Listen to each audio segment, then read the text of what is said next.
This is the avocado stand. I'm going to use the avocado stand.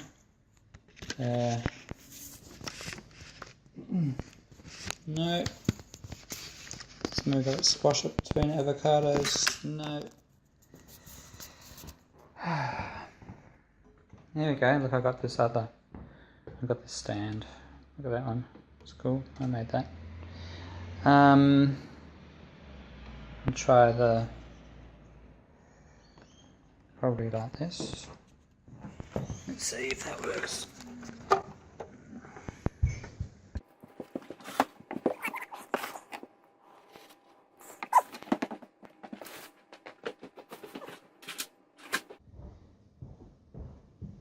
Well, welcome to my first ever unboxing video.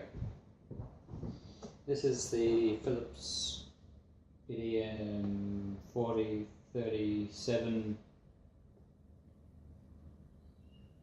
display. It says something different there. There it is, UW, and it's as big as a TV, but it's for your computer. So I'm bound to go blind sometime soon, because it can't be good looking at something like this big up close, but to sit further back, I guess. Now if you're looking at this, you've probably looked at every other review of one of these things, and you know, comes with a smart uniformly data sheet at shipment, and sRGB average delta E 1.75, and has a little data sheet for it. Maybe these are just like randomly generated. You know, they have like 50 different sorts. They just, and then you get 1 in 50 in here. I'm not going to check this. Who's going to check this? No one. So we just take their word for it.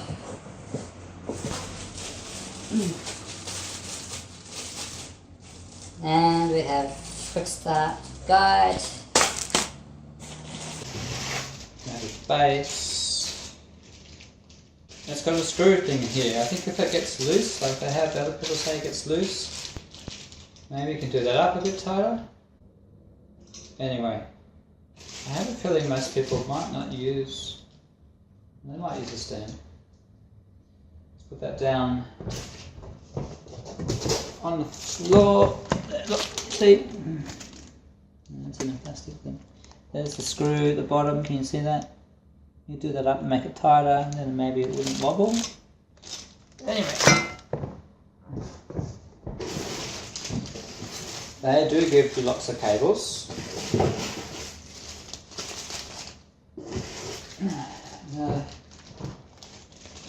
Not rainbow coloured cables though, they're just plain cables.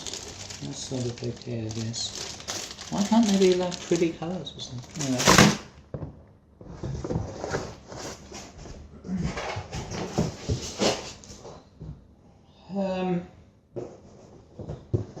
I need to have like lessons at school. How to unpack things from boxes. It'd be like a school lesson instead of whatever life they taught me. They could have taught me that, and that would be like actually a useful skill. Like, do you turn it upside down? Oh, you just pull that off. That's that. It's a piece of pretend ice sculpture. And it has, because it's curved, I think that's such a big box because it's curved. Yeah. More cardboard, more bits and pieces. Okay, do I lift that out? Again, if you have, like, instead of teaching you about Chaucer or some dead poet, why don't you teach you how to unbox something? goes there. Now, gee, it's thin at the top, but it's got a fat bottom. It's a fat bottom screen, but it's a thin top bit.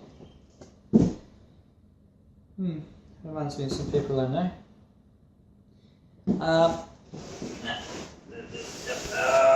Oh, jeez. Bloody, it's pretty. It's not exactly light, is it? I guess you can't have something this big and have it light. Now, see it again. See, what do? You really want to have it. That won't work. See, now you've really got to be good with you. I should have had my shoes off. I can't use my toes. Okay. This is like, get this now. And you go like that, and like this. See, this is how you're supposed to do it. That's right. Then you do that, and then you do this. See, yeah. I think that's. You guess. You say, does that look? I only know it goes out because I've seen the pictures. So you just double check. You look at the picture. Oh yeah, it goes forward. So, and it has a little thing on the bottom. Like instead of having a coin, you can just use that. I don't know how little more screws. Then you screw. You screw. You screw a bit more. And then you just eventually you sort of get to the end, and then you screw the last bit, and then you screwed it all the way. I don't want to go. Oh, there you go. And you fold that down. Oh, then you have a little rest. You put that there.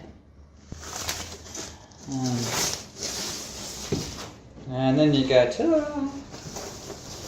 Now, has this got any use whatsoever? It says, do not sell babies in this, and do not try to kill someone with that. Like maybe shooting is better than using this to kill someone.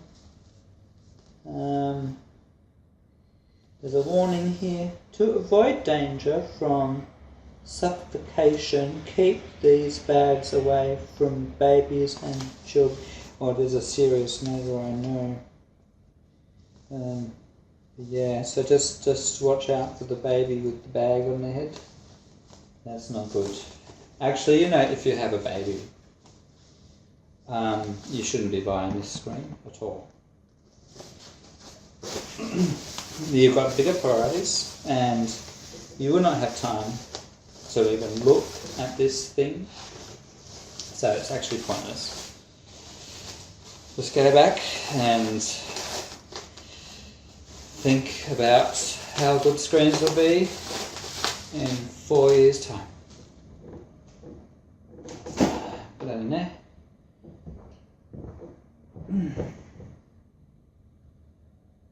Got the Energy Star rating, so I could rate that. I could put that next to the fridge.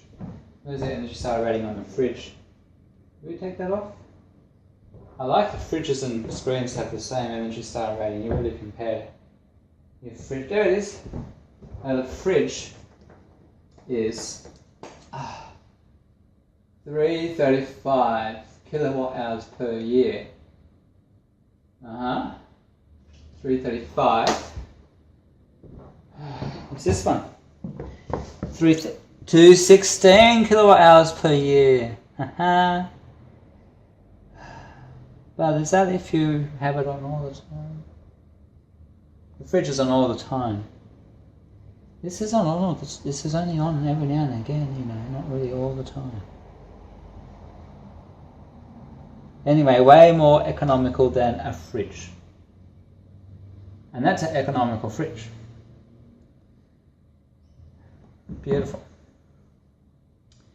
So our TV is about the same size as this. Anyway, you know, you got the idea. We're gonna play this video some more. Like, you're gonna cut soon to it plugged in. Actually, I could do this like trick where you go, and then it happens. Oh, it's very tiring, this whole putting things together business. Okay, here's the big reveal. I've got it mounted to the wall now, and it's in my office. And I have to say, it does look pretty cool when you walk into a little office like this and you see that thing on the wall. You feel like you're some sort of Bond villain about to plot some satellite launch into space or something. Now, just for comparison, so you know where I'm coming from. I'm coming from this, which is a Dell 2410. It's quite a few years old, but the colour, as it turned out, was a highlight of this monitor, and it also had not too much reflectance, and it was also pretty good off-axis, being an IPS display. I was going to try and use this one somewhere else, but I really can't figure out where I can mount it. So maybe I'll just, I don't know, think about that myself. Now there's my beautiful chair, and here it is, the monitor. So what were my first impressions? They were a bit of disappointment just coming from the other one. The off-axis is worse, I think, in real life than it shows up in cameras. I think cameras show it like a little bit better than it really is.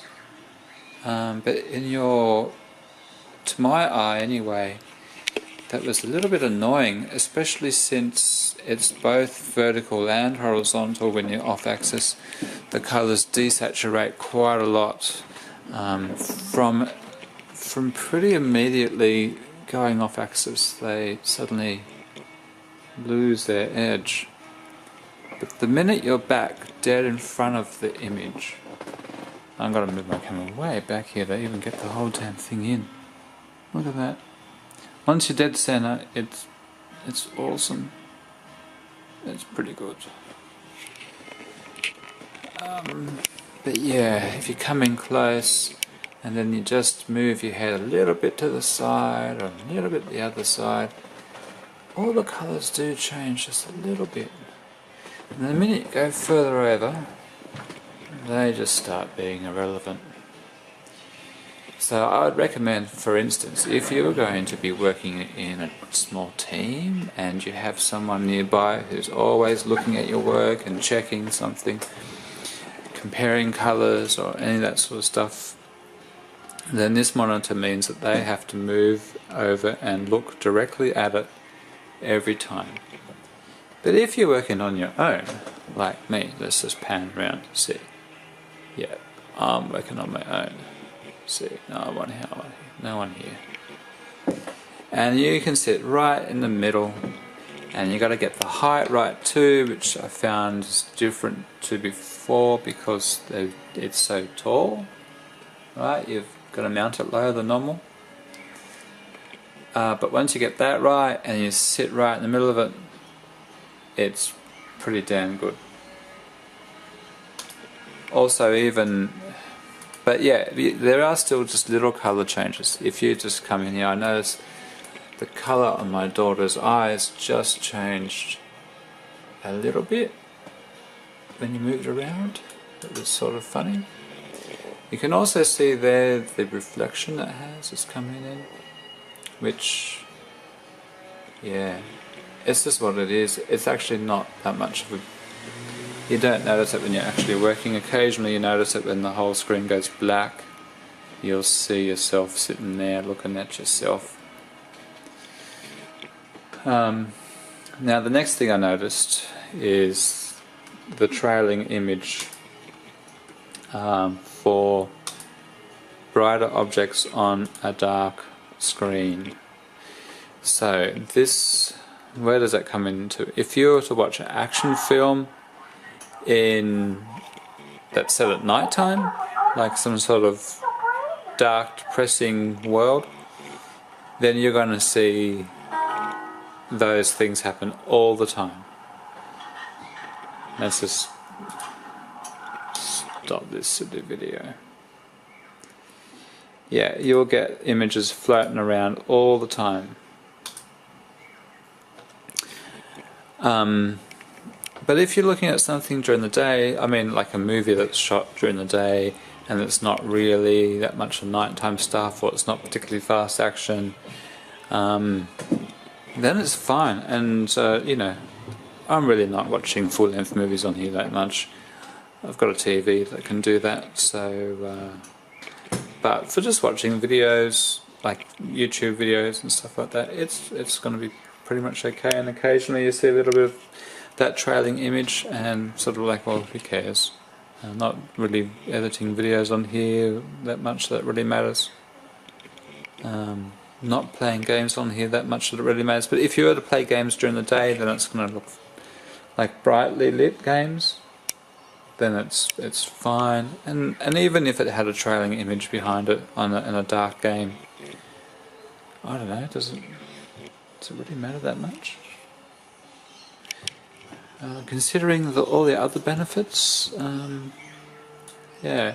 So you do spend. I find myself now spending more time moving windows around, which is, you know, maybe, I guess this is the way it is. When you have suddenly a big screen and it's almost like you need some other thing to help control how windows get distributed around. You know. But overall, does that work? See, no, you want that to slide across too, don't you, really?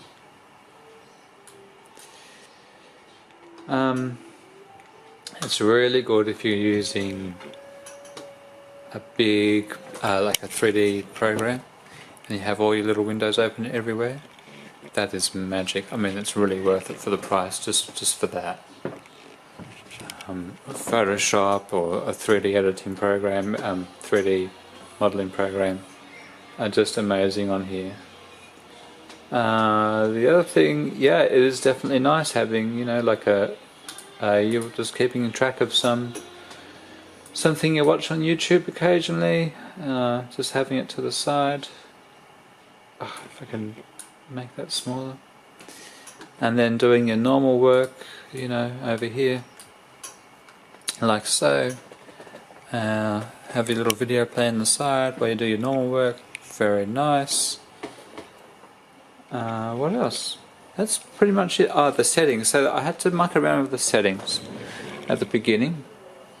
I had Smart Image selected as one of these things, and then that didn't let me change other settings. So you got to get rid of the Smart Image thing. Just turn that to off, and then use this little dicky thing at the back there to move these things around. And then you can adjust the color. I'll tell you something else you can do. What's better than that? Let's get rid of that thing. What I found. Find this program. You know, the programs that help you control it from. Where's it gone? Where's it gone? Where's it gone? Smart Control. Let's just run Smart Control. Smart Controls are much better. Here we go, we just changed the colour. So I followed somebody else's recommendation and just set the colour up as per what they suggested, and it's instantly a lot better. Also, the other problem I had initially was with the brightness. I found the brightness was just hurting my eyes. I just found it wearing my eyes out. I don't know what it was compared to my old monitor. This one just seemed to be overwhelming. I think maybe the size of it, because you're so close. So I turned the brightness right down. I kept on turning it down until eventually I decided, no, that's about right. It's 45 for me. And since then I haven't had that feeling that my eyes are being poked with bright poking. Close that. Yeah, that's heaps easier to control the screen than the other silly thing. Did I say about the mounting? So I mounted it behind here. I bought. Forget about sticking on a desk. It's just stupid. I suppose if you have to, that's what you got to do. But if you can mount it to a wall, I think it's gonna. Because every time you bump the desk, right, the whole thing moves everywhere. My desk is not solid either, so it moves even more. So you get, you mount it to a wall. But then you have to get your angle grinder out. Do you have an angle grinder? I hope you've got an angle, because then this thing I bought, which was great, but it's meant for TVs, I think, and that covers up all the ports. So I have to angle grind them off. I mean, not the ports. I only angle grind that metal bracket off. But I forgot to angle grind off the bit that covers up the USB ports. So they're sort of covered up. The bottom one where you plug in the little thing that comes from your computer, that one's covered up.